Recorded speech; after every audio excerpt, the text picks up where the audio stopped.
Boom, boom, just like that. We are live. We are live, everybody. Welcome to Red TV. Red TV in conversation. I'm Peter Clark, and hey, you right there, you for joining us right now. Thank you so much for joining us here live, because we are streaming live. We are live. We are live across Facebook and Twitter and YouTube and LinkedIn and Twitch and anything else someone has on their phone. It's probably out there doing something. I'm pretty pumped today. Listen, I'm super pumped today. I'm going to tell you why. We have a lot of cool conversations here with people. Okay, super cool people from all over the world. We're going really international today. We're going to Rome today, and this person, look at this person over here. I don't get nervous. I don't get nervous to talk to people, but this person, very smart, super smart, and I just love these kinds of conversations so much. So I'm going to do my best right now to run through real quick. So I'm not speaking real fast, but I need to listen. We need another show just to list down what she's done. Okay, Director Global Communications and Advocacy at International Fund for Agricultural Development. That's IFAD. Okay, IFAD, IFAD for the United Nations. International change maker, advocate, public speaker, conflict strategist. Listen, UN Information Center for Colombia, Ecuador, and Venezuela. I'm listing this down. You think I can go from memory? I cannot do it from memory. She was invited to do UN peacekeeping mission in Mali, to set up national radio stations where she trained people for basically peace and reconciliation for the process of that. Imagine that.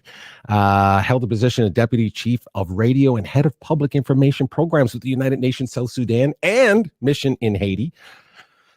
Catch my breath. Here we go. Look, in 2009, she was visiting fellow at UC Berkeley Graduate School of Journalism. Just look up that school and you'll know what I'm talking about when it comes to journalism. And after she was receiving a Rotary International Peace Fellowship for her work and research and role of communications for peace and conflict resolution. I'm telling you, I have to get out more. This person is telling me I have to get out and do more stuff. She's also an unbelievable journalist, producer, host, anchor for other news outlets such as Radio France. She worked with France 24 Television in Paris. She's a graduate. She has a master's degree in literature and post-colonial civilization. I mean, I have to look that stuff up just even to find what that is. And of course, she has a Bachelor of Arts in Science from Syracuse University, broadcast journalism, political science, and today, she was appointed to lead the first space mission to Mars with an all-female crew, where she'll be named Queen of the Solar System. But that was actually my last one. I added that one. That one's probably not true, but I wouldn't put it past her. Please welcome everybody. Hélène Papper, how are you? Good. How are you? I couldn't get it all in. I just tried to get it. You did pretty well. I just skimmed it. I was like, there for a bit. So I just want to listen. Super cool to see you. Super cool to connect with you. And we talked about it just before we went on. It's Hélène Papper, right? Did I say that right? Yeah, very good. Yes, pretty cool, right? Pretty cool. But you're cool with Helen, so I'm going to, for argument's sake, but I tried to put it up on all your graphics, as you can see. I got all the little accents up there. Did really well. Yeah. Canada, we're bilingual. We're bilingual in Canada. Got to get it all worked out. So I'm going to use Helen today, okay, just for argument's sake. So listen, I so appreciate your time. I so appreciate chatting with you. I'm hoping this energy is going to be a little different from your normal conversations about the United Nations. So hopefully that's the case. And screen is froze a little bit, everybody, but we're live. We're live from Rome. That's okay. Back. She's back. We're live from Rome right there. We're live from Rome. First question is always, yourself, health-wise, you and your family, everyone okay? Everybody's okay. We've been very lucky. and blessed. Yeah, see, that's Yep. what's so super. I love that. And because you get your health, you have your health, you have everything, right? We have your health, you have everything. Yep. So we're pretty excited. So great to hear that. And of course, let's start out with something real quick. What's your favorite place? What's your favorite thing to do in Rome? Favorite thing to do in Rome, real quick. Walk in the streets. Yeah, right. Yep. People watch people and all that kind Yep. of fun stuff. Yeah, Yep. yeah. Totally super cool. Beautiful. This person here, everybody, I couldn't get it all in. We ran across each other on a Clubhouse of all new platforms out there, and you're doing an amazing job out there spreading the word about everything that you do and all of your experiences. And again, it's really impactful for me and for other people to hear, the things that you've done, the things that you're part of, the things that you're trying to amplify out there. I'll just throw it up on the background here. So it's all about philanthropy today. I'm going to put up the philanthropy channel logo right there. It's all about philanthropy today, everybody. We're going to talk about the philanthropy channel, but more importantly, we're going to be amplifying the message of Helen and what she does and so on. Let me put up right now, Helen, for you, how people can reach you on LinkedIn. So please, everybody, go up and check out her, and you'll see what I mean. If you just read that alone, you'll see why I had to kind of just go through that so quickly. So never meant to be disrespectful with going through it. It was just so much, but I wanted to make sure people understood in context. When you say something, it matters. So as it does for everybody, but when you say something, it has a lot of weight to it. So my gosh, I don't even know where to start with you, but I'm going to tell you what I'm going to do. I'm going to bring up IFAD. So I'm going to bring up that website, and just maybe if you can give me a quick, because again, there's 750 million people on LinkedIn, for example. I'm going to assume there's 2 or 3 that doesn't know you or I. Let's put up the website for IFAD, and then you walk us through a little bit about literally what that is, generally speaking. But the purpose of me saying this to everybody is, listen, go to the website, dig in a little bit, go through what they're about and so on, and you will understand the depth of what we're talking about. So I'm not trying to belittle it. I just want to move on to a whole bunch of cool questions that I have for Helen. So Helen, you take it away. Tell us a little bit about IFAD, IFAD in the United Nations. Yeah, IFAD, the International Fund for Agricultural Development. Well, we are a specialized and quite unique agency out there. As you know, the UN, there's the core, the mother hub of the UN, the Secretariat, and supporting global values to bring 193 member states together to look at how we can cohesively move forward on some of the important global challenges the world has been facing. This was, the UN was created on the onset of World War II. And the idea was to create this hub, this diplomatic space of discussions, to be able to find some solutions and compromises to try to create a stronger and healthier world. And it hasn't been easy. It hasn't been an easy ride. It's not always successful, because it's the reflection of humanity, because we are humans and we make mistakes and we try to find solutions. You have to understand that these are member states coming from different types of backgrounds, languages, different areas of the world with very different realities. And to be able to cross those boundaries and to cross those different understandings of the world and the priorities that we face is a challenge in and of itself. And then to come to a decision, a common decision on something is very particular. So the UN then has a lot of agencies and specialized agencies that address specific issues, because the world is complex, because we have a lot of things that we need to focus on, from the future of our cities to specifically handling and supporting migration and refugee crises, to working with children, to working on sexual health and education across the world and the impact that it has, to working on rural development and agriculture, which is where IFAD comes in. And IFAD is a niche agency that was created in 1977, so it's rather the baby of the UN agencies, but with a very specific direction that goes the last mile. And what does that mean? It means that we work in areas where others don't necessarily work, and we work on long-term development. And we have, and why I say it's a specialized agency as well, is that it's a hybrid. It's a hybrid between a development UN agency, and at the same time, it is an IFI, which is an international financial institution. And so combining the two enables us to work with local partners on the ground and to serve the people within their realities, to ensure that in terms of rural development, we work with the farmers, we work with rural populations to enable them to look at innovative ways to address certain challenges they're facing, the climate challenges notably right now, and to make sure that they can enter the circular economy. The rural populations, and I think today more than ever, is extremely relevant because we are going back in the world to our roots of what we're facing today. We are facing a climate crisis. We are facing a global health pandemic. And a lot of that has to do with our global health, our nutrition. How are we, bringing the world together to support and strengthen our food systems going forward? What are we giving to the next generation? And that, to be able to address that, we need to go back to the roots of where does the food come from? Where do we grow it? In these areas around the world where we work, we are a global agency and we work across the world to look at how do farmers work? How are they collaborating? We have this amazing population that is feeding the world, and yet most of the time they are left behind. They need to be brought into the global realities. Their voice needs to be part of the solutions that we leverage going forwards. We can no longer have solutions that come from the top down and that are not realistic and that do not fit the particular context, the political context, the economic contexts, the cultural context that we're dealing with. We need to work with the people and enable them to bring solutions forward. Populations are extremely resilient. They have amazing ideas. We meet them, you and I, like you said, we met on Clubhouse. We run into people who have incredible ideas from all walks of life and from areas around the globe you wouldn't have imagined. And here they are. And so we work with them in terms of ensuring that through the long term, they can evolve and become self-sustainable or have even innovative practices that they can share with others to come to a way forward, and for us to reshape our future, taking everybody into account. And so when we talk about leaving no one behind, it's not just some lofty goal.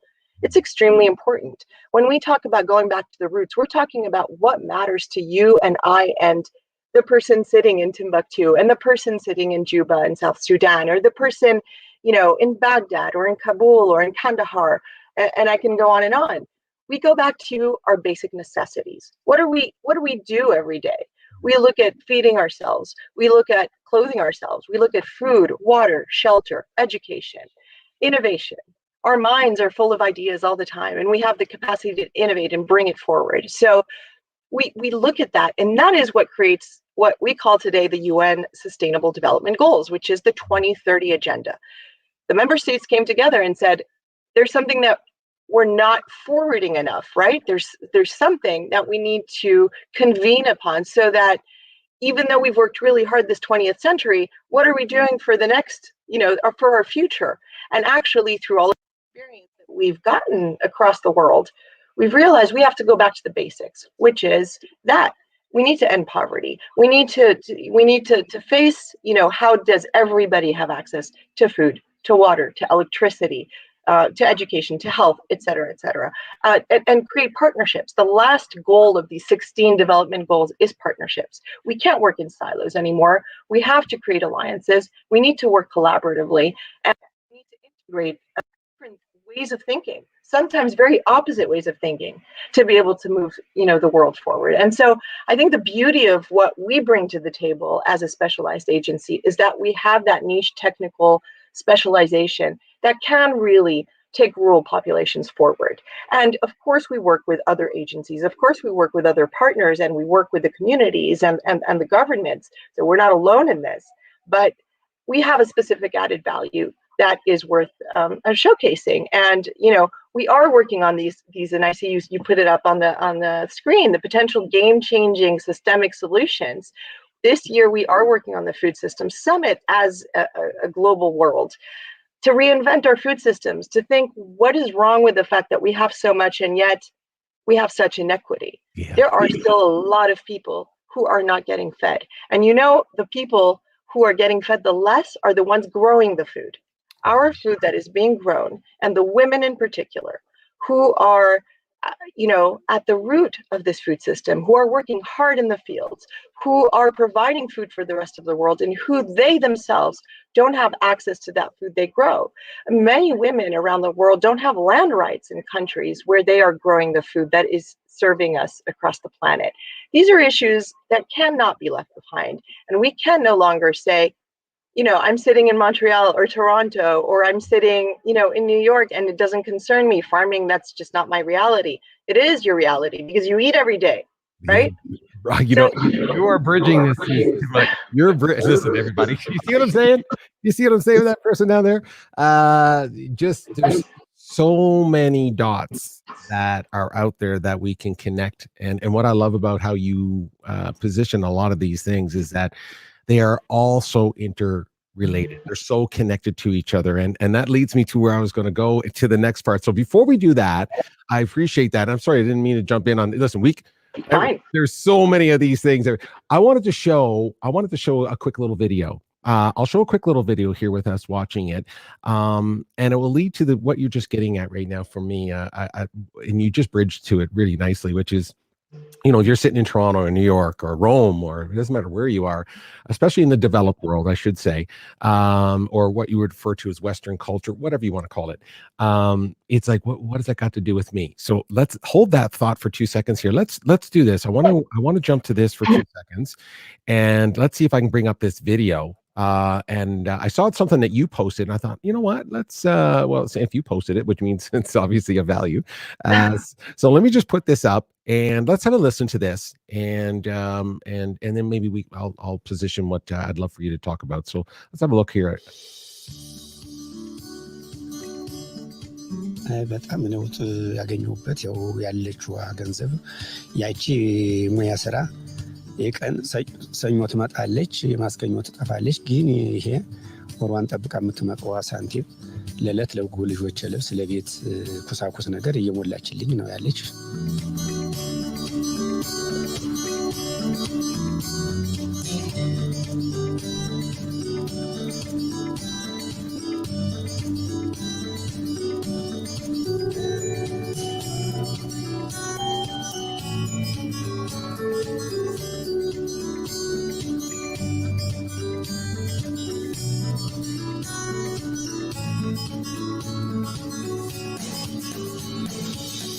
ኢፋድ እኛን ወጣቶችን ሰርቶ ለመብላት ሌላ ቦታ ተዛውሮ ለመብላት ያቃተንን ሰዎች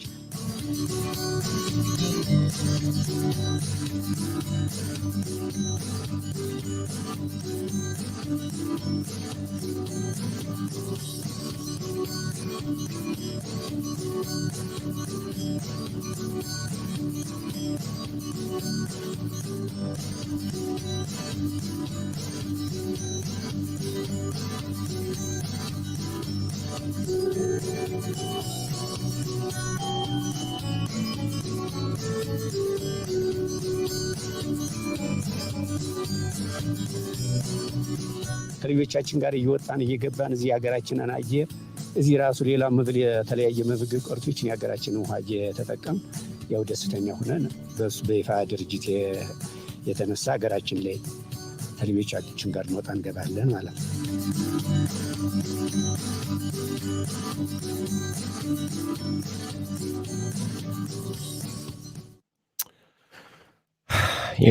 The least we can do, is watch a 2-minute video to sort of understand what's going on out there. I want to bridge it we'll come back to the Sustainable Development Goals because you touched on that. I think that's so, so important. One of the things that I'm super passionate about with even the idea of the philanthropy channel or having these kinds of conversations is that you want to help people understand that everything is connected, as you talked about, kind of like the butterfly effect. I think everyone's kind of heard that kind of thought where that when something happens somewhere in the world, it happens to all of us. And so let's talk to that person who just watched that video with us. That was out of Ethiopia, but that could be anywhere, by the way. That could be anywhere in the world. I've walked through the fields of Rwanda and visited homes just like that, sat and ate around an open fire with people, just like that, sustaining themselves. So I know that that's for real. It's not just videos. So I know it's for real. That's for sure. I think sometimes we lose that perspective because we see it on TV so much. We see it on the news. We see it on the internet, and it sometimes almost doesn't feel real.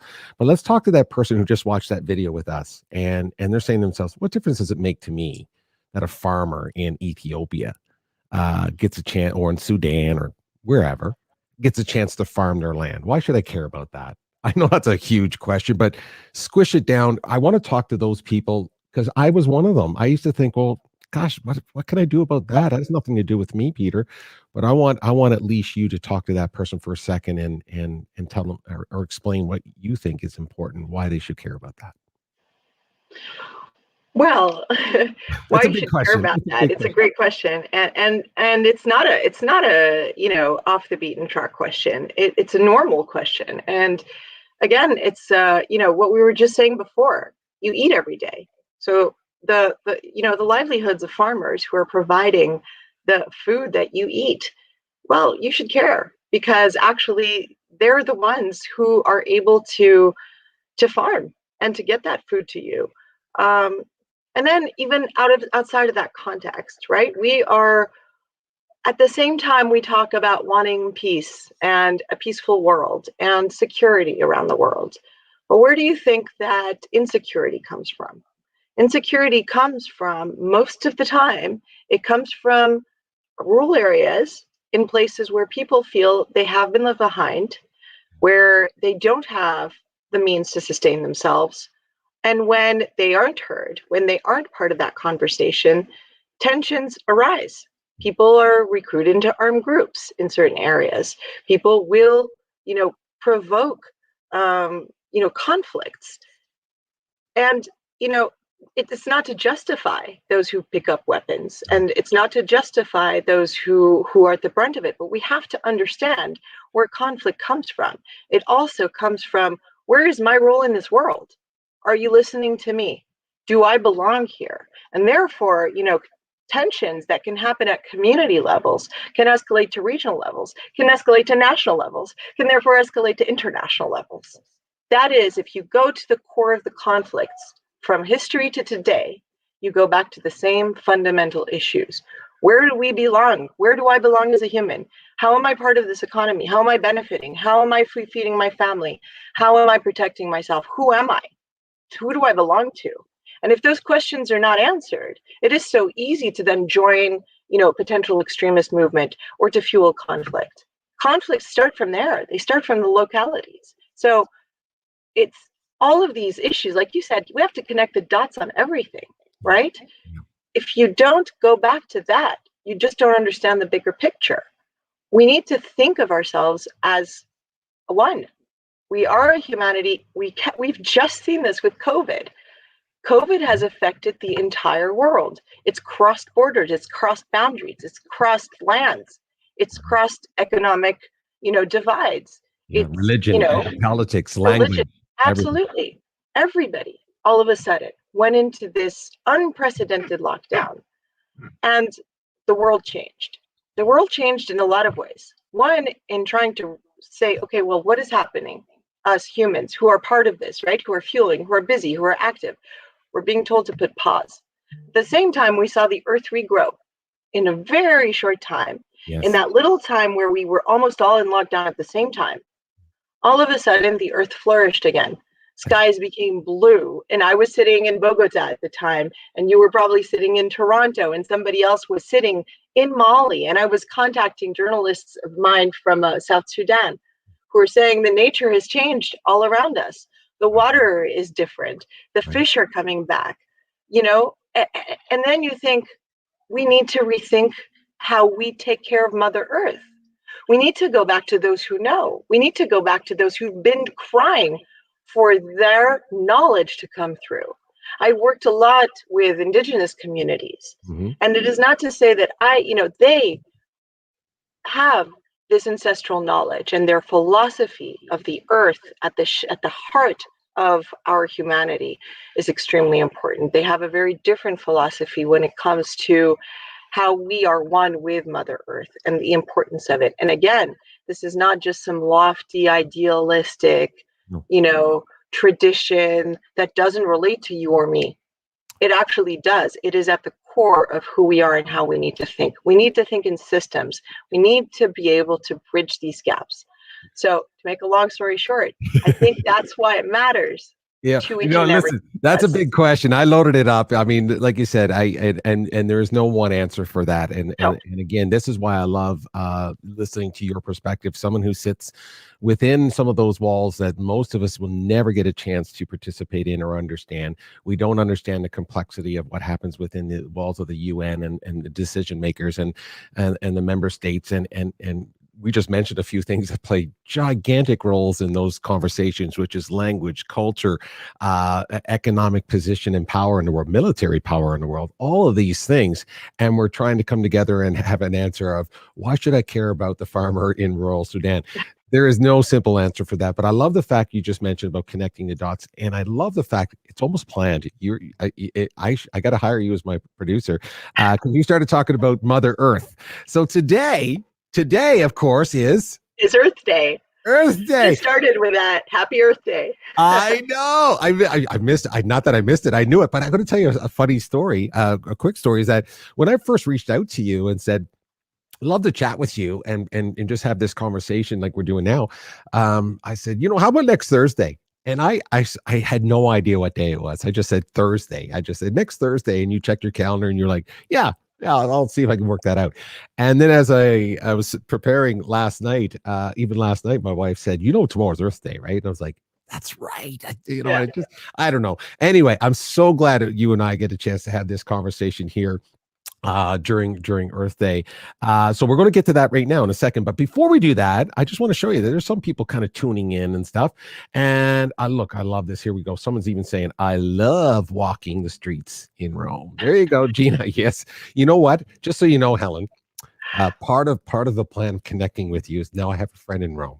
I'm going to come see you. I don't care when, but you're going to take me somewhere and just walk. Absolutely. Because I would love to. Never been in my wife's bucket list. Man, oh man, Rome. I'm a Gladiator fan too, so I love the movie. I got to go see the Colosseum, Marcus Aurelius. I got to go do all that, all that silly stuff. This is fantastic. Absolutely, I resonate with every word. There you go. I love that. Appreciate that. Here's somebody, I don't know who this is, but that's always so important to have these new goals and make some deep progress. It's so true. We were talking about earlier the goals of EPHAD, sorry, and just the sustainable development goals in general. So, and of course, yes, it is so powerful. Here we go. Here's Elliot. Hey, Sue. Hey, that's your friend. I know this guy. Well, I know of him. I don't know him, but I know of him. So that's cool. We need to think ourselves as one. Absolutely. And hey, Bill, thank you for being here. Super appreciate that. I hope you connect with Helen and at least start following everything that she stands for and what she does and all that kind of stuff. So I want to throw all that up there. Hey, so it is Earth Day. It is Earth Day. So I'm going to load up another big question for you to solve the world in 25 words or less. Which ain't gonna happen. We're not going to do that. You know that. We're not going to do that. But let me just bring something up here that I think is super important. So you mentioned Earth Day, and the theme today, let me just bring up something. First of all, I just want to bring up the website because I think it's important to do that. It's such an important day, and I think us being able to have these kinds of conversations right now allow us to do that. So let me jump over to Earth Day. There we go. I'd like to go back to our very important segment that they're live right now. They are live. Land acknowledgement and climate prayer.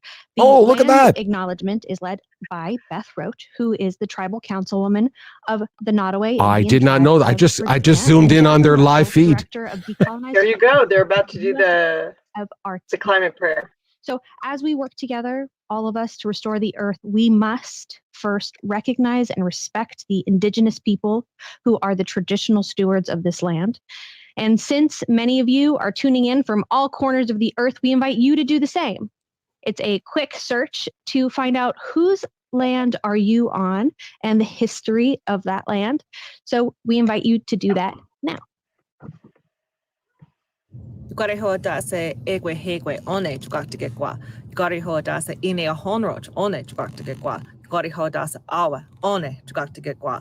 are gathered to give thanks for the people, all of y'all, and all of the ancestors of the lands in which we work so hard to protect.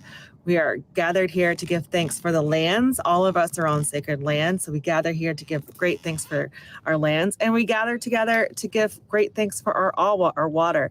Our shared waters are what binds us all. And with that, we become one mind. 𝘂𝗋. My name is Jacqueline Russell. I'm the Director of Decolonized Futures and Radical Dreams at the U.S. Department of Arts and Culture. I'm a citizen of the Navajo Nation and connecting from the Pueblo of Santa Ana. As we celebrate 𝘂𝗶𝘁𝗵 Earth Mom, we pay homage to the wisdom of Indigenous stewards, both present and ancestral. The USDAC calls on all organizations, governments, and individuals to open every public gathering with an acknowledgement as Indigenous peoples' protection of the water, land, air, and cosmos is continuous and vital to our world. Hundreds of years ago, in villages throughout Europe, there were women, often called witches, wise women, who had a very special role to play in their communities. They held aloft in the consciousness of people a sense of divine partnership with nature.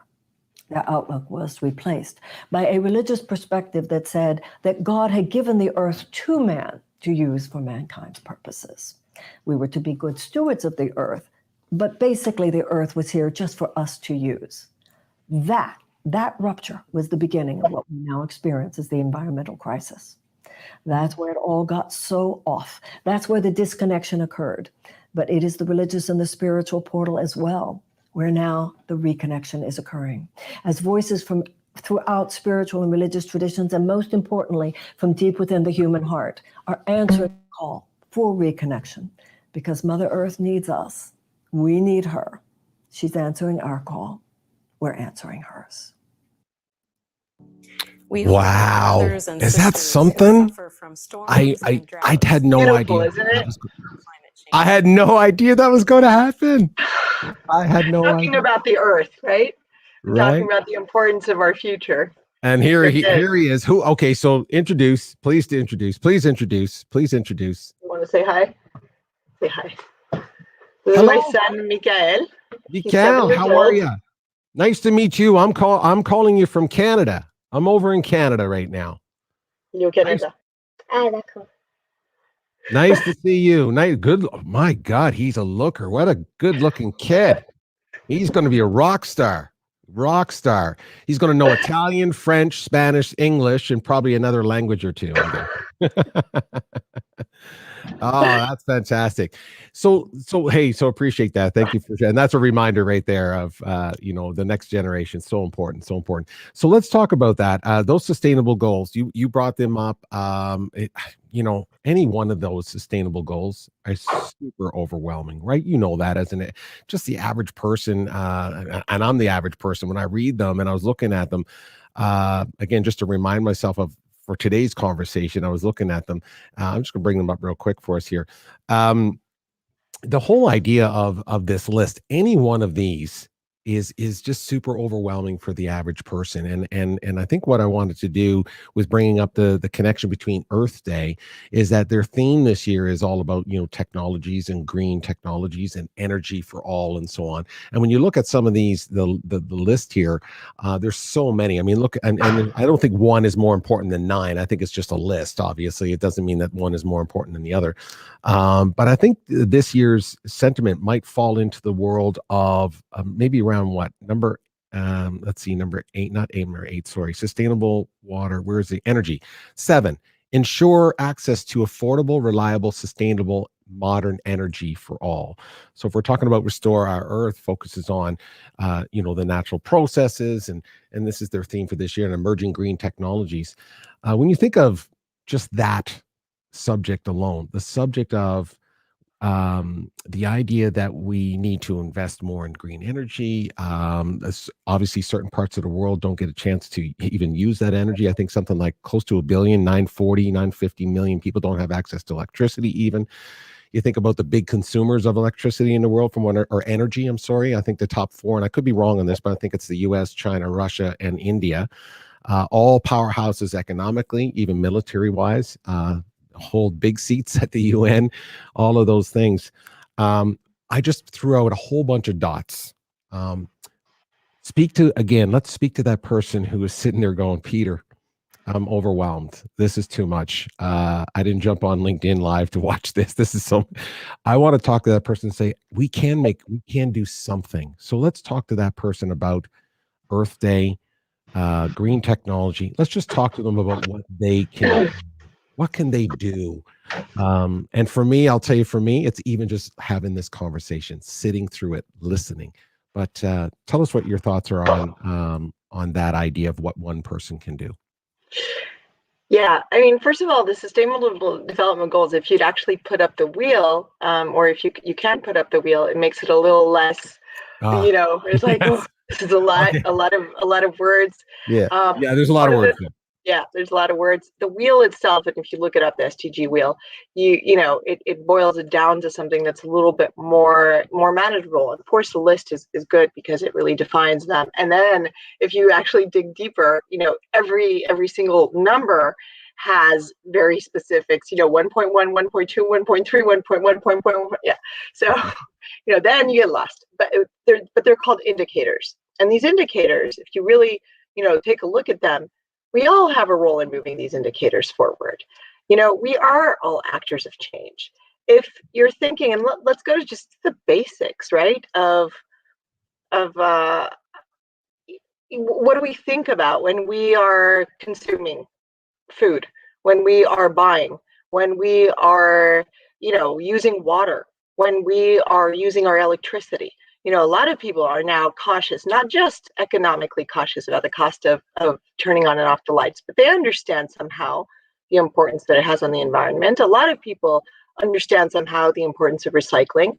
We did a huge campaign to save our oceans a few years back, and that is still very much in their narrative in terms of reducing the footprint of single-use plastic.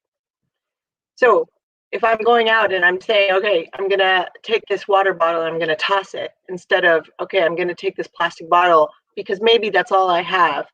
So I'm not going to feel terribly guilty about it, but I'm going to reuse it. I'm going to use it in innovative ways. I'm going to use it for a pot of paint. I'm going to, all these little things that we do every single day accumulate. And I love the example of bringing it back down to what happened during COVID when we stopped moving, right? So we stop moving and things happen. So it's the action. If I had just decided to stop moving, but everybody else had continued, we wouldn't have seen it. The fact that everybody stopped, we actually saw. We saw it with our eyes. So it's the same thing. It's what are the decisions that I'm making every single day in my day-to-day life that I am teaching my community to do, that I'm asking my school to make changes on. When we started, when I was in Colombia, and we were doing the Save Our Ocean campaign. And we were talking about how plastic is destroying, fisheries, how that plastic is destroying the oceans, and therefore it's impacting economically the people who live from the ocean. And therefore it is fueling also tensions in those areas. And therefore it is going into the conflict and because the country was coming out of conflict, but then there's recruitment. And therefore the people who can't make a living, they're more easily recruited into conflict. Do you imagine I'm talking about this in context to whether we're putting plastic in the ocean? And I know it's a stretch, but I'm doing it on purpose to say, let's think about the ripple effect of everything, right? And so when we started, there's this beautiful movie, but a very difficult movie to watch, which is Plastic Oceans. And, I started going around schools and talking about this, and kids were in tears saying, but I don't have any other solutions. I don't have any other options. Right. We're given plastic at school. If I'm not supposed to have a plastic toothbrush anymore, where is that bamboo toothbrush you're talking about? So I went to the private sector and I said, hey, where are these solutions that you can bring out into the stores that can actually enable kids to have different options, people to have different options? What are some of the solutions through your social responsibility aim that you can bring, to schools without it costing necessarily, cost of what it would cost in normal commercial markets, et cetera. And it started creating change. I started working with a humongous network of food chain deliveries. Just like, can you start thinking about not delivering in plastic anymore? And one of the biggest chains actually took on that idea, and it took them 2 years, but they changed their entire circuit, right? And that has financial costs, that has, economic costs. It links to innovation, what is going to work, et cetera, et cetera. The footprint of that is important, right? And the fact that people are aware, the awareness itself means that little by little you change, and this is why I link it back to, a lot of people will say, but that has nothing to do with your work in communications. Actually, I would beg to defer and to say that actually communications is education, is action, is change.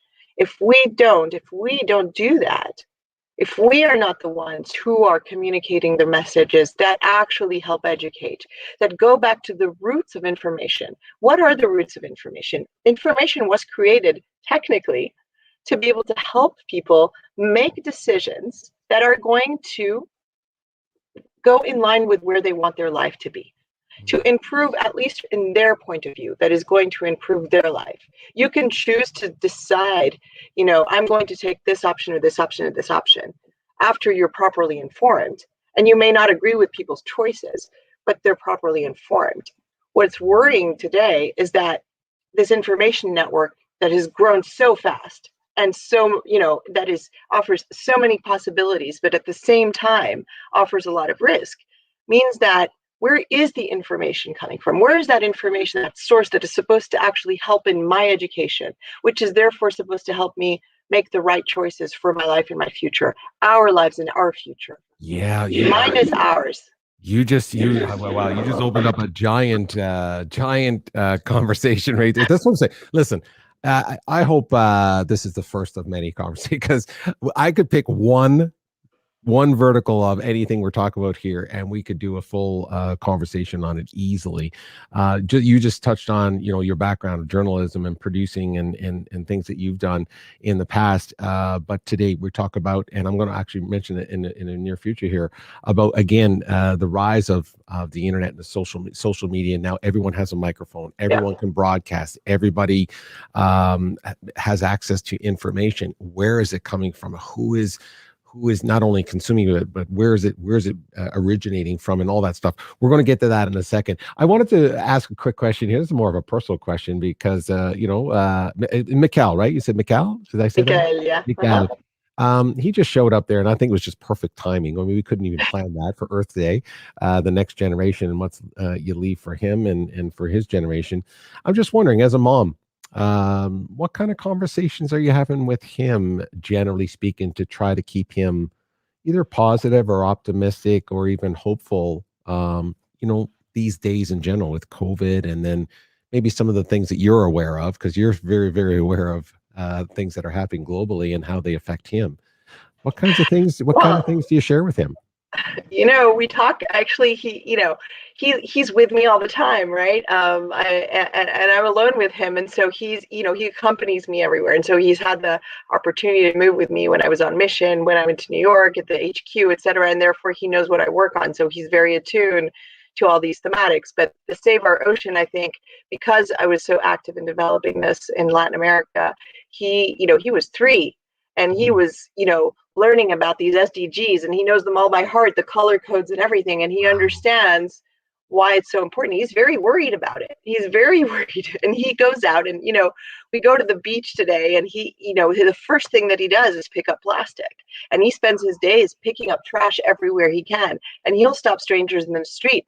This isn't good. You're polluting my future. Wow. So he's intrinsically aware of it. What's amazing with this, and this is why I put so much heart into education and reconstructing and deconstructing education models, and trying to really, through global voices and this awareness that we're creating here, trying to go back to actually, the different education sources that we have and look at how we reshape them, because this awareness needs to be integrated. These discussions, these kids who are small, they have the capacity to integrate all of this in their behavior as they're growing. So it's not an effort. For me, it's an effort. For you, maybe it's an effort. For me, it is an effort to think about recycling and these things, and the plastic, and we didn't grow. It's not like we breathe the air. It's something that you have to force yourself to change, and learning and relearning how to change your behavior past a certain age, as you know, is harder than Mhm. if we were born into it. So the beauty of these children is that they get it. The other thing that I want to mention here is that I did this project, and I know I'm kind of jumping around, but it's really to make this point. Yeah. When I was trying to get the youth involved in thinking about their future and thinking, we can't have all of these discussions, high-level discussions, political discussions on the Sustainable Development Goals without incorporating the youth. What are their ideas on this? And I reached out to LEGO at the time for a particular conference where I really wanted youth engagement. And just, out of randomly, I linked in the CEO of LEGO at the time, and I said, hey, why don't we partner up and create specific SDG blocks so that kids can actually build the future that they want, and we can teach them the SDGs across the Lego games. And actually, we can even use this for adults, because who doesn't like to play around with Legos and build and use that imagination? Sure. And they actually responded, and we started working on it. And I had this grandiose idea we were going to build this huge Lego land, and kids were going to walk around and have this, they were going to learn how to deconstruct and reconstruct their world based on the SDGs in a real life thing. That didn't happen exactly. However, they did produce the kits. And these kids arrived, and I was in Ecuador. This was for a conference in Ecuador on the future of our cities and connecting it with rural economies. And I started training thousands of kids through this methodology, and training volunteers to then further the training, because obviously I wasn't the only one doing these trainings. But we developed the content, and little kids, they got the SDGs faster than the big ones. And they immediately, I didn't think that it was possible. I didn't think that talking about the SDGs in 45 minutes would actually get them to get on board and understand. And yet, 45 minutes later, here they were with their Lego kits. And you know what they were fighting about? They were fighting about the fish, the water blocks, the fish blocks, the tree blocks. They wanted to create an ecosystem. Nobody told them. They're not necessarily coming from rural areas. They're living in Quito. They're living in urban areas. What they wanted was to create their ecosystem with the fish and the trees and the flowers and the nature. And they were saying, this is what's important to us. The SDGs that they were selecting to say, this is my SDG, they were the environmental SDGs. The further you go up in terms of age, the more the needle goes to cities, to building legal structures, to thinking about politics, to governance. You get to adults, they're really thinking how can I build this? You're asking me to build a model for the future. And it's a lot harder, whereas the little kids are here's my model. They just do. I mean, just to your point, those kids, they just adapt so quickly. I mean, that's why when you're young, you can pick up languages very quickly. I think we really, truly underestimate the power of the mind, when they're, again, 4, 5, 6, 7 years old, of some of these larger complex. I think what we do, we take these complex ideas, we make them even more complex. We add all of our own filters and experiences on top of them. But young kids, like you said, when you talk about, hey, there's plastic in the ocean, they just go right to, oh, that's not right, and we need to do this. And there's a simplicity and a genuineness to it that I think maybe we need to your point, maybe we need some Lego blocks for world leaders to sit around and say, hey, we need to simplify this. There's no simple answer, by the way. I'm never belittling the idea that there's simple answers. There's no simple answer, but you know what? I think that sometimes we complexify things. And I think that if we go back to the simplicity of actually people feeling engaged, these kids, they started then creating their own, even in the middle of the Amazon, where their connectivity was very limited. Because then I took this to Colombia and then trained game libraries to train kids who were in the most vulnerable areas of Colombia, who really got engaged in this, and who started building their communities of change and blogging about it and taking proudly the pictures of the models of what they wanted, and then getting actually municipalities to pay attention and private sector to come and fund the fact that they needed to have access to clean water, etc. We can't underestimate the simplicity of it, and yet the key importance of it. Because imagine if this was done everywhere, if these communities, and we need to go back to community solutions, the same as we need to go back to the micro local. When I was in Berkeley, for that Rotary ambassadorship, there was this experiment being launched at the time, which was going back to micro local coverage of why does it matter, right? What matters to my community? And Right. how can I make my community safer? It matters to actually, and it does, and I think it's important to say that, and to say that proudly, and to say that strongly, to say that actually it's not little things that aren't going to mount up. It's not okay for I think to say, oh, it's too late, none of this matters, your little actions don't matter, or these are, I remember a big environmental activist who said, I see how engaged you are with all these local solutions, but it's too late. And I said, I'm sorry, but no, it's not. Because the more we do this, the more we engage people, the more it creates, this futurist kind of view of, yes, we can all be actors of change, and it does matter.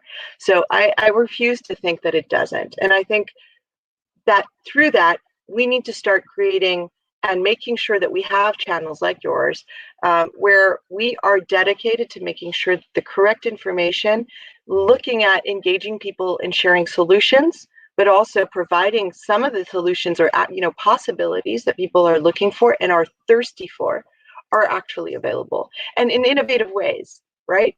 I was talking today to a member state who was telling me that her child, who's 19, would be super interested in knowing about, didn't know about EPHAD, but would be super interested as long as we can talk to him about climate change and how, she said. And he said, well, as long as it's in a few minutes on a YouTube video or, on a meme on Instagram or something like that. Sure. Networks of information have changed. We need to adapt to that reality, but we can use them to actually create good. The same as we're looking at, gamification. Everybody's on video games now. How can't we use, let's use that to actually get people to learn, get kids engaged in global goals. They can do challenges. They're always, paying for this, paying for that, paying for a skin to be able to fight the bad guy. How about, fighting for climate? How about you pay for a shovel and some water, and you connect, and you figure out how to create like communities of stronger communities through that. There's so many things that we can do. Yeah. But we need to go back to the core root of addressing people and allowing them to participate. Yeah, you mentioned something really super important about that, being able to participate, but having the right information. And I just want to reaffirm something you just said, about local. That's the importance of local news, local radio, local newspapers, local journalists, because of course they're writing and speaking and sharing about things that are literally they're living, as opposed to if for me sitting here where I'm sitting and I'm speaking to you in Rome, it's very hard for me to speak about what's happening on the streets of Rome, no matter how much I read or see, through video and so on. I'm not walking it, but and thus the idea of local, again, news outlets and people who have access to information. Where is it coming from? When it comes from the source of actually being there, it does get people a little bit more involved. I just want to amplify that because we haven't even touched on that, and so I want to get more to listen. This is part one. This is 1A. This is show 1A of more to come with Hélène Papper, just so everyone knows. And please make sure you go in and follow her. I'm going to put this up one more time here. I'll put it up later on as well. LinkedIn. If you're on LinkedIn, you can reach her that way as well. And of course, you can go out to IFAD.org. So IFAD.org. I think I'll put that up in a second here. I have it here somewhere. But by the way, IFAD, IFAD is International Fund for Agricultural Development, but it's also I Fund Agricultural Development. So let's make a community of I Fund Agricultural Development. And fund doesn't necessarily mean, just funding. It means, how do I participate? Right. How do I participate? Putting it out there. Yeah, we need to. No, I appreciate that. Absolutely. And we have to have more of these conversations. That's the whole point of it, getting people more involved and so on. Your journey has been something else. And I'm still just digging in. I'm still just trying to learn. I was trying to find some really younger pictures of you everywhere, but you're so secretive. I can't find any. I can't find any. I was like, I got to find out what she was doing like 15 years ago, a picture of her. And anyway, I know they're out there. I'll find them. So I just wanted to ask you this question. What are you most proud of about your journey to date? What are you most proud of? I think I'm very proud of the opportunity that I've had to be in these different contexts. And I think some of my proudest moments have to be within the peacekeeping context, and having had the privilege to set up these radio stations in conflict areas and work with amazing human beings who had incredible trajectories, right? Child soldiers in South Sudan and Sudan, who had been through tremendous difficulties through the civil war, and who embarked on this amazing project and vision that we were able to leverage through the UN and through a very valuable partner, Fondation 𝘽𝙊𝙆𝙆, to say, okay, what are we going to do with this community? And how about we engage them in dropping the weaponry, becoming the voice of the future, and training them in the importance of, yes, you can have different opinions, and yes, you can have, anger and frustrations, and you want to create a better future. So turn that into your capacity to share information, protected information, and news to build the future that you want in your community. Building that radio station, expanding it through South Sudan when there was no unified voice, and seeing the impact it had on people who were listening to this for the first time, who we said, you are now going to be listening to information that is going to guide you to register to vote for the first time in the history of your country. That you are going to be able to say, do you want to secede with North or not? And based on your history and based on what you want to bring to the table, based on what you want for your future and the future of your children, you will have a chance to vote. And having people walk around with their radio stations, right? I mean, this is years of process, right? Of setting this up, training, child soldiers to participate in this and to become the voices that people were listening to and respecting. They were respecting the youth that were speaking to them and telling them how to be engaged in their future. And seeing that they were so, listening to this in such an intent way, and sometimes walking days to reach us, to be able to speak on the radio station, to be able to find their family members, or to be able to guide, others into the voting process.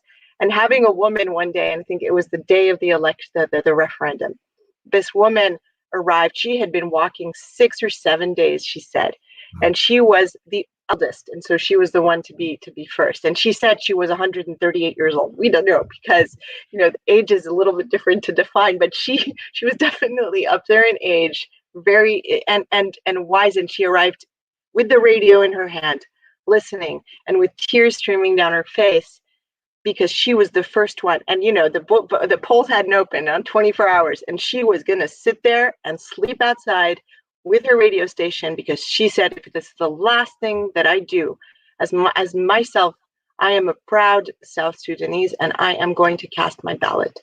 And that, for me, and those moments that I've had the opportunity to live, whether there or in other contexts, that changes you. And some people will say, yeah, but you didn't resolve the situation. It doesn't mean that then South Sudan didn't go back into conflict. Yeah, there's a lot of reasons for that. And one of them has to do with the fact that the radio station that was guiding and protecting and giving protected information and verified information, all of a sudden was off the air. And so when you do that, and therefore you give way to voices that are fueling conflict, you go back to conflict. When people are used to conflict, it's very easy to go back to conflict, because you're going back to fear.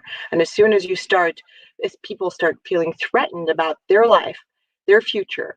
And this is the same, even sitting in Canada or the United States or in Europe, it's the same concept. So I don't want people to say, but no, that has nothing to do with me. Actually, it does. It's human nature. When we are scared of not being able to protect ourselves, our future, our life, that of our families, it is very easy to retract into extremist behaviors, racial behaviors, conflict, violence, and so on and so forth. And that is what happens. And so if you have people fueling a conflict, very similar to what we've just seen in other parts of the world, through disinformation, therefore you create a tremendous risk. And this is why it's so important to be able to protect our information sources and to retrain people on looking at, where is the source coming from? Are you trying to guide me into conflict, or are you trying to give me information that is constructive and that is going to protect me? Because that is the fundamental that I've learned. And so the fact that, what am I'm most proud of? I'm most proud of being able, having had the opportunity to be able to do this in certain contexts. Has it given the solution and resolved the entire situation in these countries? No. But has it had an impact? Absolutely. Yeah, absolutely. We were able to use those microphones when we knew conflict was brewing to get people to sit down and say, what is the problem? Share what your issues are. Let's discuss it. Because a lot of times, rumors and misinformation and not even wanting to listen to the other because you yourself don't feel listened to is what leads to that. And I had, people with weapons and crowds of weapons put down their weapons because the tribal chiefs were talking. And that is something, again, if you deconstruct that particular image and you take it to what we live in our different communities around the world right now, it's the same thing. Yeah. We need to learn, relearn, constantly evolve into how do we listen to each other? How do we communicate? How do we find that ground? How do we deconstruct what has been often misconstructed for the benefits of others? Right? Oh, yeah. Listen, there, my gosh, there's so much to unpack there. And I just want to add a couple things to that, is that have traveled to Rwanda myself. So I know a little bit of the history of the most recent genocide in '94, the power of radio and the microphone and how that played a role. Everything you just talked about in what you did that you're so proud of, which you should be, by the way. If it saved one life, it did magic work. And the power of this, by the way, and we don't even, I'm not going down, we're not going down this route, but listen, it happens 21st century in the biggest countries in the world, the most powerful countries in the world, when people have a platform to speak and to project and broadcast. That is a powerful responsibility. And we've just seen it. We've just watched it around the world. We don't have to name names. We don't have to do anything. We just have to watch. What I love about one of my favorite sayings in the world is something from Maya Angelou, is just watch what people do and they'll tell you who they are. Just watch what they do, not what they say. Watch what they do. They do. So all you have to do is look around the world and watch what people are doing. Some people, some leaders, business leaders, community leaders, and just people in society. Watch what they do. They'll tell you who they are. So I just wanted to emphasize, like you said, that alone, we need to have just one full conversation on the power of one of these, the ability to broadcast, and then what comes with that great responsibility. It's the Spider-Man thing. With great power comes great responsibility, and so on. You touched on something that I want to just follow up, because you just segue into something that I was going to say for another conversation with you. But you know what? I have to bring it out, because you said something that literally stopped my brain last night. I was listening to something you were talking about as I was researching some things that you've done, and you said something that I just stopped and I said, "Wow, that is such a big concept." And you said in an interview, you said this.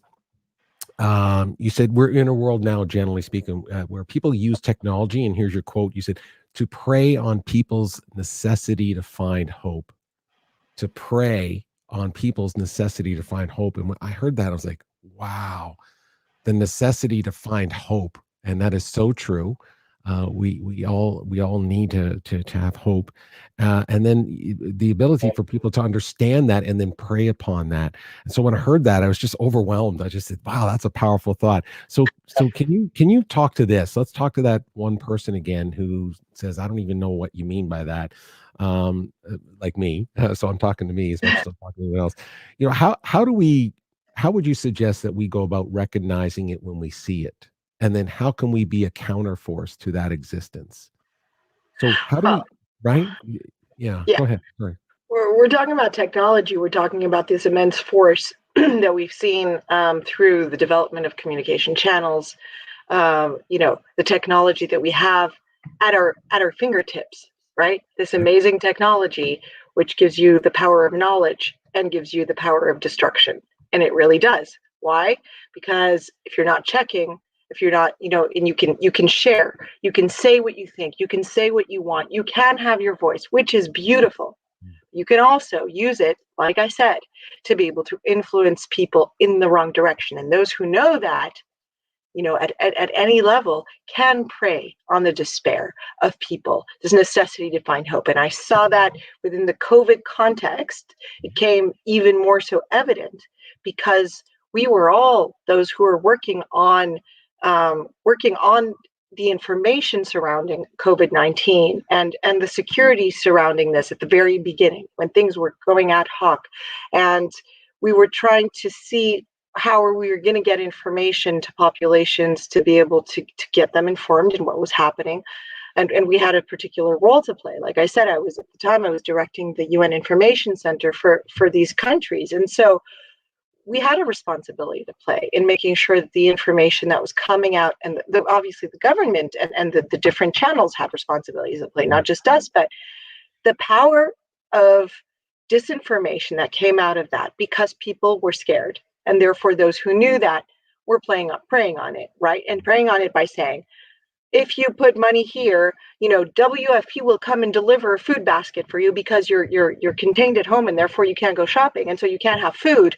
But send money here and WFP will. It was completely false. Of course, WFP would never start something like that. Where WFP is World Food Program, by the way. But all of this information was circulating, and even worse, were people who were saying, I have the remedy for COVID, so meet me here and pay this much, 200,000 pesos, which is a lot of money for people, or even more money. And I will give you the cure because I found it. And people were doing it, and people were dying from it, right? Because what they were giving them was actually lethal, with no shame. So, this can be multiplied into so many different examples of how technology is also being used to engage youth where they shouldn't be engaged, to prey on the innocence, but also to prey on despair, for many reasons. And this is nothing new, because it's happened across the centuries in different ways. It's just that now with technology, it's even more available and more prevalent. And so we have to be careful. Yeah. What can we do to prevent it?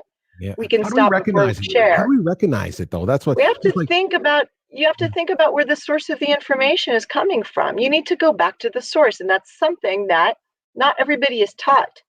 And especially when you talk to youth today, and this, they're talking about the memes on Instagram. They're talking about, oh yeah, I saw this, it was on Facebook, but these are platforms. But, go back to the source, triple check. We learn this in journalism school, but actually, because everybody now has that potential to be a voice and to consume information in different ways, where you don't know the source. This is not like when I was a kid and, you have the 8 o'clock news and your news source, right? It's the 8 o'clock news and that's it. And I remember my parents, religiously sitting there. It's the 𝘽𝗓𝗓 de 20h. Yeah, we said it in French. And it was the religious moment across, the country. People were silent and watching the 8 o'clock news, or listening to the radio in the morning. And it was, National Public Radio or Radio France or wherever you were sitting in your world, or the BBC. That's not the case anymore. People barely tune in. It's not that these channels aren't playing a role, because they are actually feeding into information. But the consumers are saying, I heard this, I saw this on Facebook, or I saw this on Google. I went into journalism schools because I've been doing classes, and I was doing classes, and I said, where do you get your information? These are last year journalism students, and they're saying Google. And I'm like, Google is not a source. Google is a platform. Where does the information that's on Google come from? Right. So see that alone. Just hold on. Yeah. You know what? That's an aha for me. I don't know why that just hit me the right way today. So yeah, you just said it. And for the first time I heard it the way you just said it. It was just, I always say that to people. I say, well, Google's your best friend. Go to Google, just Google it. And I'm thinking, yeah, Google's a platform. It's not the source. It's where you can find stuff. But that's fascinating. I'm so glad you said that. I'm sorry. I just had to say that because my brain just clicked. And for some people, it's obvious, but actually for most, it's not anymore. And so we need to stop before we share. We need to think. You have that share button. You can share. You can talk to your friends, or whether you're sharing technologically or whether you're talking to others about, oh my God, did you see this? Yeah. Well, oh my God, did you see that, this vaccine doesn't work at all and it's creating, massive deaths everywhere. Go and check, first of all, before you start saying that, right? What is the percentage? What does this mean in context?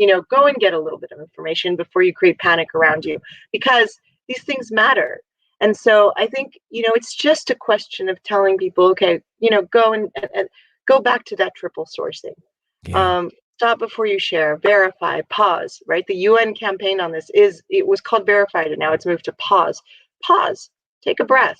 It's not, your life isn't going to crumble just because you haven't shared immediately. Yeah. So to think about it, because like you were saying, the responsibility that we have when we can provide information at whatever level, whether you're talking about it news, whether you're talking about how you educate your children, whether you're talking about, the kind of things that you share within your organization. What kills, constructs? It's rumors. It's disinformation. Rumor, toxicity within a family, within an organization, within the world. It's that, right? So let's deal with that, at least that, right? Instead of being overwhelmed by so many challenges that, oh my God, the world is going to end tomorrow. No, let's think about, what I can do. And I think about it every day, because we are all guilty of this. We all have the tendency to get, inflamed because our emotions don't necessarily guide, what our brain is telling us. We're guided by our emotions. When we're told, what bleeds leads, and the fact that you're going to have, death in your street, whatever person killed, and that's going to attract your attention in terms of what you're reading, or death, destruction, violence, shock attracts people because it gets to your emotion, because it actually goes back to your life, right? And the survival or non-survival. And the reptilian brain, the fight or flight, right? Fight or flight, they know that. Fight or flight. Yeah, I mean, advertisers have known it for years. News has known it for years. Great authors and writers and so on who use it, obviously to entertain and to educate. But they know the fight or flight. We know the reptilian brain. They know it, right? But you know what? It's not used enough. In that, when we're talking about getting people together to become actors of change, when we're talking about the importance, when we're talking to member states, when we're talking to world leaders, don't forget that we're all, they're human. And what is going to get them to pay attention to this issue versus that issue? There are so many issues in the world. What is going to get them to pay attention? It's getting also to that core emotional fiber of, why does it matter to me as a human? It's the same thing, right? It's like, what is going to move me? We need to also understand that.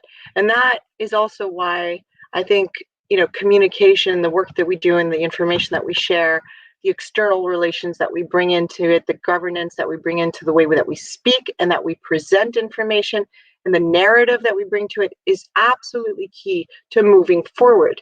If we don't use the right words and present the right narrative that is going to create that importance of engagement, we're not going to move forward. So I think, and that is undersaid or underrepresented and underfunded, right? As you know, journalists, communication, information, all of that tends to often be kind of, well, they think it's free. I mean, people think this stuff is free. I don't know where that comes from. We could sit, and again, that's a whole show on itself about the idea of what has happened with media in general when it comes to information like news and research and all those kinds of things. 100% agree with you. I mean, it's just like this. I think people sometimes think this is free. Like, it's just like, well, Peter, you press record and go. And it's like, no, there's a little bit more involved with that. And technology, I think, has allowed us to think like that, where we can just kind of drive up to a little thing and up to a machine, literally in our car, put in a piece of plastic and get cash or order food, or don't even leave your home, by the way. I think it all has brought it around, like you said, that we have to recognize how good technology can be if we use it for a force for good. And this is why, I mean, this is my passion about the idea of having a channel that focuses on philanthropy. And when I use that word philanthropy, I've noticed I'm jumping around here because my brain, I have so much to talk to you about. We have so much more shows to do. But you use the word humanity a lot. I love that. And as you speak, I've noticed you've used the word humanity. It brings us back to our humanity. It reminds us of our humanity. I recognize you do that a lot, which I love, because of course the original definition of philanthropy is for the love of humanity, for the love of mankind or humankind. And I agree with what we're talking about here, with using these technologies and platforms as a force for good, and we don't see enough of it. So hopefully you and I and other people, and I know you're connected with a lot of people right now that are having those conversations, specifically on Clubhouse, which is great.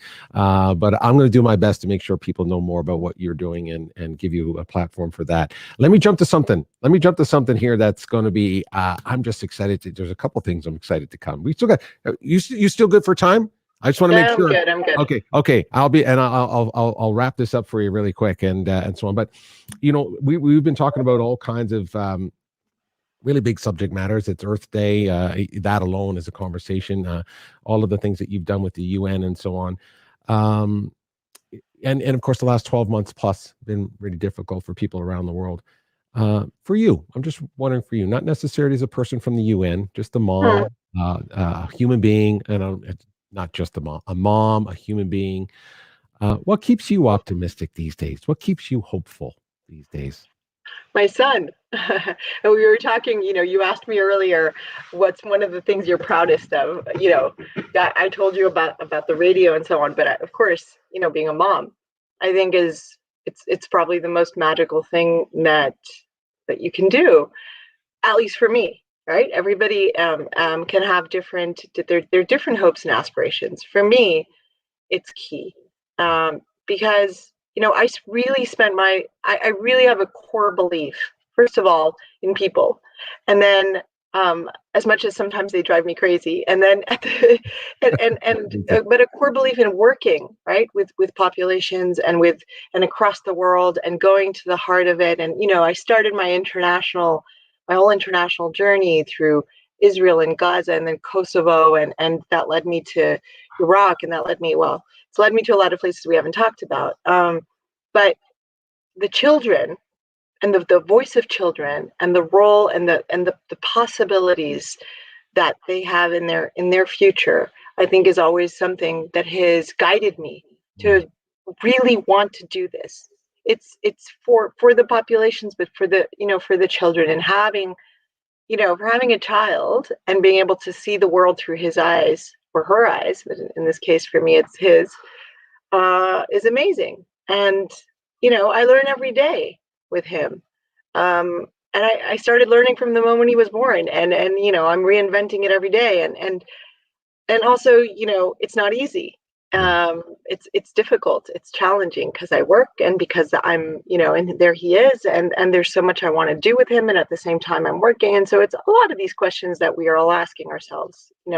Sometimes I stop in my tracks and say, actually, it's not possible. This whole idea that we've been told that, yes, you can be a wonderful mom, and you can be a director, and you can lead, and you can be a strong person within your professional industry, and sometimes I think, no, you can't. This is all a fluke. I'm just gonna throw on the towel because I want to be with him. Right. And so then you think, okay, how do you reinvent? Well, what can we do? And I don't have the solution today, but that's what moves me. What moves me is the possibilities. What keeps me optimistic is the fact that if you stop for 1 second and you stop thinking about the global picture and these global challenges and the global problems, and you actually just think of the action that you've taken at one point with one person or a community or 5 or family or whatever the context, and then you actually see the fruit that it's bared. When I see the wonderful people I've worked with in these different countries, 10 years later, 15 years later, still writing to me and telling me and engaging with me and telling me about what they're doing or the problems they're having or the amazing things that they've done. It's great. It's amazing. It's incredible. Yeah. It's a legacy feeling. Legacy. Yeah. And what they've brought to me, because it's not just me, I think it's just we're in a world of interconnectivity where we learn from each other. I am far from saying, oh, I came in and I brought this. No, actually, they brought a lot more to me than I brought. None of this that I've told you would have happened without their engagement and their actual trust and belief that this made a difference. And, many times I was trampled on and said, who are you to? Who, you don't belong to us. And They're not going to tell me what I'm going to do. But once they realized that really it was out of pure intention to use our different areas of knowledge to work together. I have a specific area of knowledge. It happened to be information. It happened to be radio. It happened to be, international politics and diplomacy. And they had other knowledge to bring to the table that was incredibly valuable, if not more, even more fundamental. And putting that together, and then you move the world. So I think as we also have these conversations, we need to try to address another issue, which is how do we start creating a more united type of context where we can share that information without it being caught in the divide of the past, the divide of what you've done to me, or what what triggers people sometimes in terms of color and race and context and economic context, and just start thinking, okay, we are exchanging information to build something stronger, and we are in there for the good, right? And I know sometimes it sounds very idealistic what I say and lofty, and like some people may say this, Pollyannic. Right. Yeah.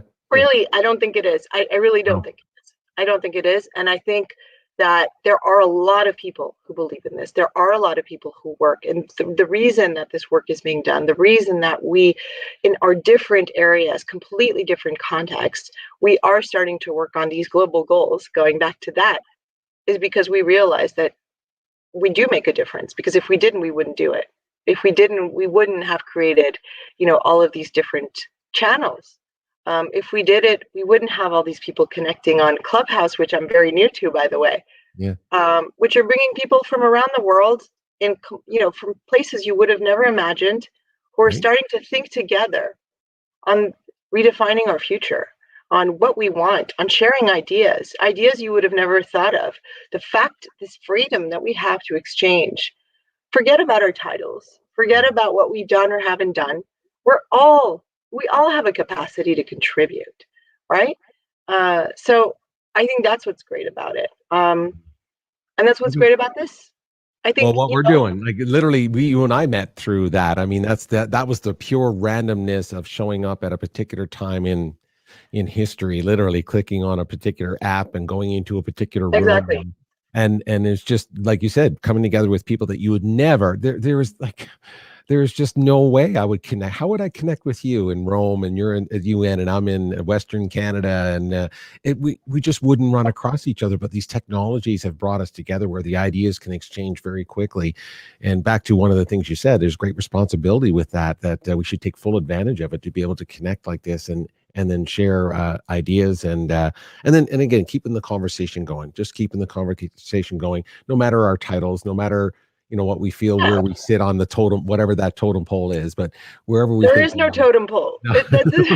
That's it. Like I said, go back to what you think about when you wake up in the morning. What do you think about when you wake up in the morning? I'm asking you. Oh, you're asking me. Well, that's a loaded question. But I'll try to. I'm gonna try to be transparent as much as I can, because I try not to, share what's going on this inside here. I tell everyone, you don't want to know what's going on in here, but I'll tell you what I do.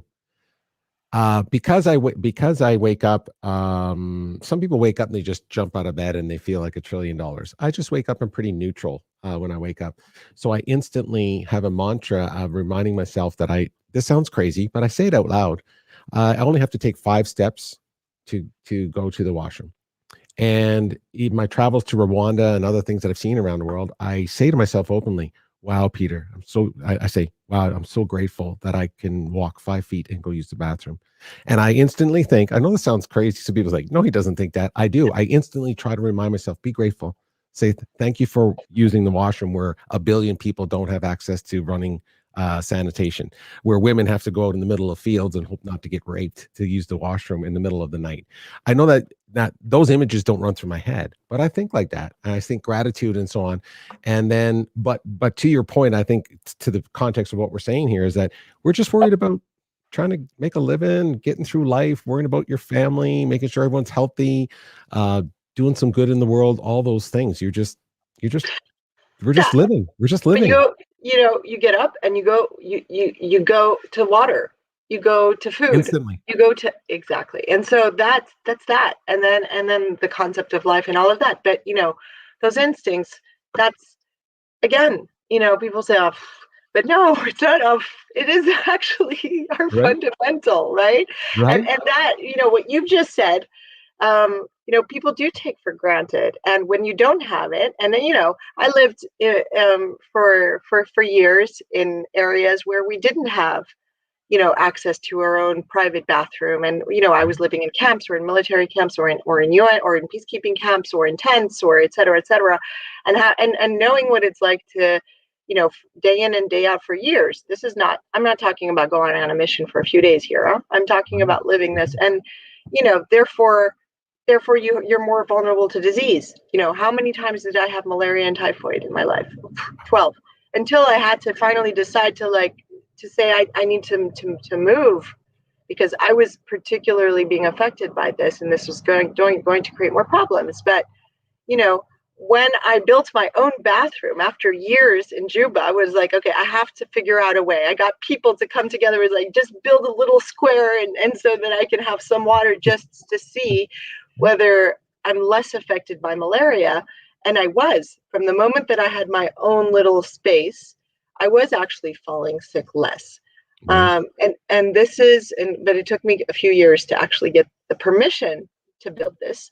And then having people that I was, trying to get, because I didn't know how to build it myself. But those are things that just kind of pop in your mind when you wake up. You go right to the basics. You're breathing, living, food, water, shelter. You go right to those basics. Exactly. Listen, I said I was going to try to wrap it up for you. I know how valuable your time is, so I need to jump around and I'll push it. This is the producer in me showing up now, I guess, because I could sit here and chat with you all day. So sure. I just want to make sure that I'm respectful of your time. So we've just had an amazing conversation about so many different things. I want to make sure I'm throwing up a couple comments here. I love this, and I so appreciate everyone here who's throwing up these comments for us. Let me just throw some up here for you today. Here we go. Number one, here we go. So here's something. Hunger, it is our reality because we eat every day. Absolutely right. And so we're talking about some of those goals there. Let's have a look here. Peter is saying a couple things here. Behavioral change, real drive, real change to our daily lives. Here's something about children here. Ramon or Ray, I appreciate that. My children tend to do a better job when it comes to conservation. So that actually makes sense to me. So I like that a lot. I know that that's happening. So that's cool. Younger people seem to get a handle on that. Let's have a quick peek here as well. What a great point on context of trouble. That is not shared either. Infections rates up 400%. But they do not tell you what it really means. So that goes back to information. Where are we getting this information? I think you mentioned that about, COVID right now and vaccinations and vaccines and so on. Where are we getting that information and so on? So I wanted to throw up a couple comments just so you know that there are people watching right now, and we appreciate you, everyone watching. Let's go have some fun. Before you go, see, I know you never do this. This is going to be the first time. This is going to be the first time for the United Nations right here. You are breaking ground right now. One thing that I love about connecting with people, like specifically yourself, where I wouldn't run into you like at the pub or anything. We might though in Rome, but you never know. Never know. You never know. We never know. It's going to happen. I come up with something called this or that. This or that. And I'll just say two things, and then you pick one of them, and it'll give me a little insight inside the mind of Hélène Papper. How about that? We're going to do this. We'll do it real quick. It's really simple. And I'll get an idea of who you are right now. This will be fun for everybody listening. We'll go, oh, let's find out what she's all about. Let's talk about this. Here we go. Now I know again you're in Rome, you're in Italy, so this is sort of a loaded question. But whiskey or wine? Wine. Yeah, red or white? I'm just curious. Red. Yeah, me too. All day long. Okay, so if you had some superpowers here, Supergirl or Wonder Woman? Supergirl. Yeah, I'm thinking too, the flying thing. I like that. Bulletproof, all that stuff. Yeah, I like that too. 60s music or 80s music? Oh, that's a tough one. I like both. Yeah. 60s. Yeah, 80s. Well, yeah. Actually, I don't know. I know. I'm both too. Like I love the Stones and Beatles and all that sound. Yeah. And my hair is probably 80s. Yeah, I'm thinking 80s too. Yeah. That's my generation. There you go. How about this? Convertible or truck? Convertible or truck? Convertible. Yeah, right. Okay. Fair enough. I know you've been in enough trucks and Jeeps probably. Yeah, that's about what I was going to say, right? I wouldn't choose a convertible, but if you had to tell me to hop in, I spent my life in trucks, so why not a convertible for a little while? There you go. Okay, be careful with this one. I think it's called 𝘄𝗶𝘁𝗵. 𝘄𝗶𝘁𝗵 in Bogota or pasta in Rome? Do you know what 𝘄𝗶𝘁? Oh, yeah, I know what 𝘄𝗶𝘁 is. Yeah. No, pasta in Rome. I've had too much 𝘄𝗶𝘁 in Bogota. I never had 𝘄𝗶𝘁. I was like, it looks pretty good though. It looks pretty good. No, it is I knew good. you would. It is I good. knew you would know what that is. I knew you'd know that. Okay, a cabin in the mountains or a hut on the beach? Cabin in the mountains. Oh, you like the mountains? Okay, cool. All right. With a lake. With a I lake. think you forgot the lake. If there's no lake, then hut on the beach. Well, hut on the. Okay, I see. Oh, I'm Gemini, right? So I like both of everything. So this is a tough one for you and for me. So because you like both, right? You like I like the beach. So actually, I'd put the hut on the beach with the mountain and the lake, which is actually pretty much what I have here in the potential of Italy. Like you're really close to both the beach, the mountains, and the lakes, which is what's amazing. Oh, see, okay. Well, I'm gonna come visit. That's for sure. How about live theater or a night at the movies? Live theater. Yeah, don't you love live theater? Me too. I think that's my background. Theater is my background. See, next Those show. are the little hidden things. Hidden things. I think I read that some. Anyway, we'll go into that another time. Sunrise or sunset? Sunset. Sunset. So you like the evening? Yeah, nice glass of red wine sitting on the lake. I get it. Yeah. Let's talk to somebody here, and this will be interesting because I'm thinking political versus business here. So I'll go back to your journalism days here to talk right now to talk everything global. A day with Angela Merkel or Sheryl Sandberg, CEO of Facebook. It's tough. I think Angela Merkel. Oh. Why is that? Because again, one's political and one's more business. So I'm just curious. Well, because I'd want to do both, of course, and I'd want to talk to both because I have tons of things. But because of the context right now of Angela Merkel leaving, and how long she stayed as chancellor and what she's had to go through to be respected as a woman and her position in power and actually get the respect. I'd really be interested in that. I do a lot of work on gender, yeah, I think I'd really be interested. I'd love to see you two guys, you two of you talk. I'd pay for that one. That's for sure. How about this one? Hope or freedom?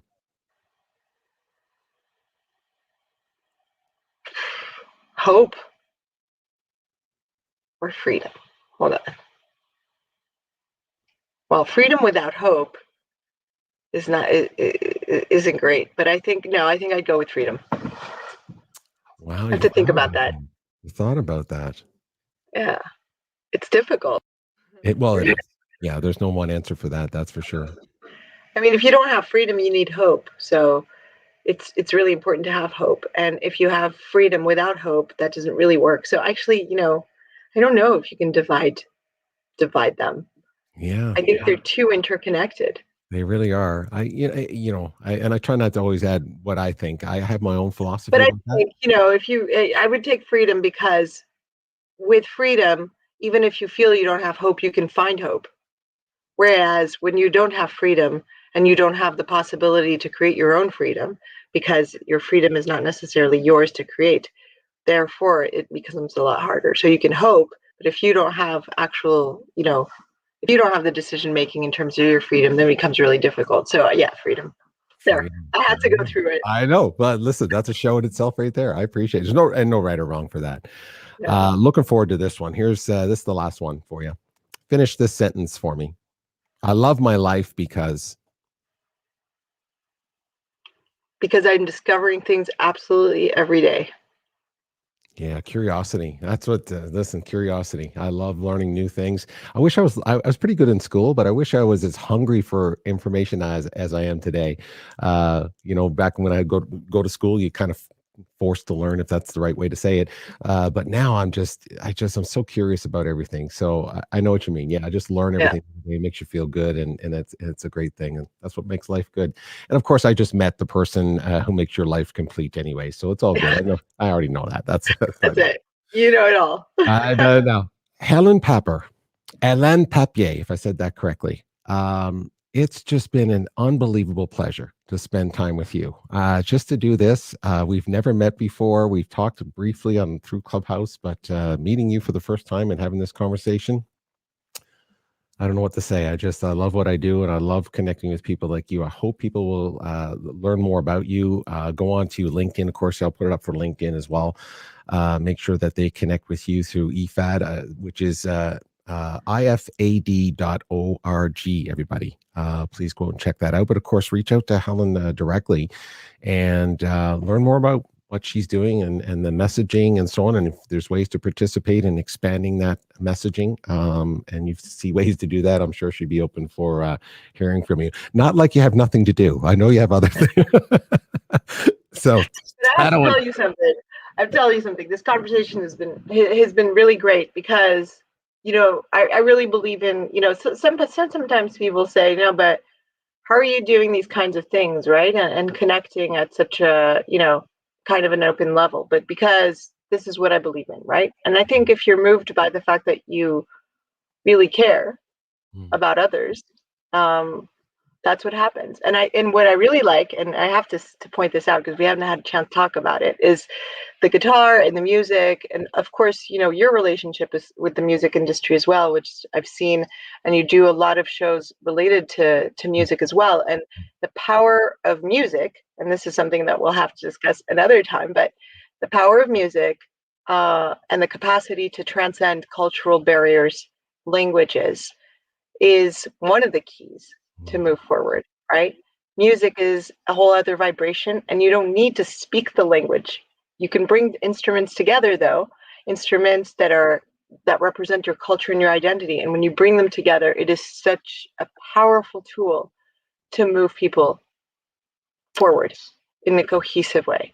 Yeah. And that, you know, that's what I love about the studio behind you, because you have those elements, right? You have the music, you have the Buddha and philanthropy, and it ties everything together. So, you know, keep doing that. Music is absolutely key. I started with music, right? And I started with, and even with radio, I was doing the midnight jazz train and tying jazz to ideas and to innovation. And then I moved into NPR and it was already on NPR, but, you know, to news and so on, and storytelling. And what I really love, and what I've loved throughout all of this, is storytelling. And storytelling doesn't mean just, you know, the stories that we can produce here or there. It also is the way that you connect with people, but also with politicians, but also with decision makers. Diplomacy is about storytelling. Change is about storytelling. Yeah. Oh, thank you for saying that. I really appreciate you recognizing that. Yeah, and you know, thus the hair got stuck in the 80s as well with the guitar. So music is just what you just said. It's that intangible. It's that human glue to me. It's society's glue. Politics and religion and culture and language, all of those are just lost when a great piece of music, a singer, a choir, just a drum beat, you know, rhythms. Absolutely. Yeah, we'll definitely have to have one of those shows. We'll have to dig into it. We have to dig into the theater part for you. I'm super curious about that too. It's been such a pleasure. Just great success to you, and I'm going to be a fan of keeping these conversations open with you, and I hope you're open to that, and wish you and your son health over there as we continue to move through this interesting year. But let's make sure we stay in contact and make sure that we're again sharing enough of the platform to get our messages out there, and specifically yours. You do such great work. I have so much respect for what you do. I just want to tell you that. I'm just a fan. I'm just a fan. So I wish you great success in all that you do. Okay. Thank you. Great to have you. I'm just going to finish up with a quick little video for showing you a little trip to Rwanda. A little trip to Rwanda. I wanted to show you a little trip to Rwanda. If you stick around just for 2 seconds afterwards, we'll say goodbye and then we'll go from there. Everybody else, thank you for watching, everybody. Sorry if I didn't get to everyone's comments. There's so many great comments, and we love everyone watching here as we live streamed around the world. And, you know, as I always say to everybody, hey, just be kind out there. Let's just be kind out there, and we'll see you next time. Thank you so much, Helen. We'll see you on the other side. And here's a little Rwanda for you. Here's a little Rwanda. This is a great little story. I'll tell you later. Everyone else, be kind out there, everyone. See ya.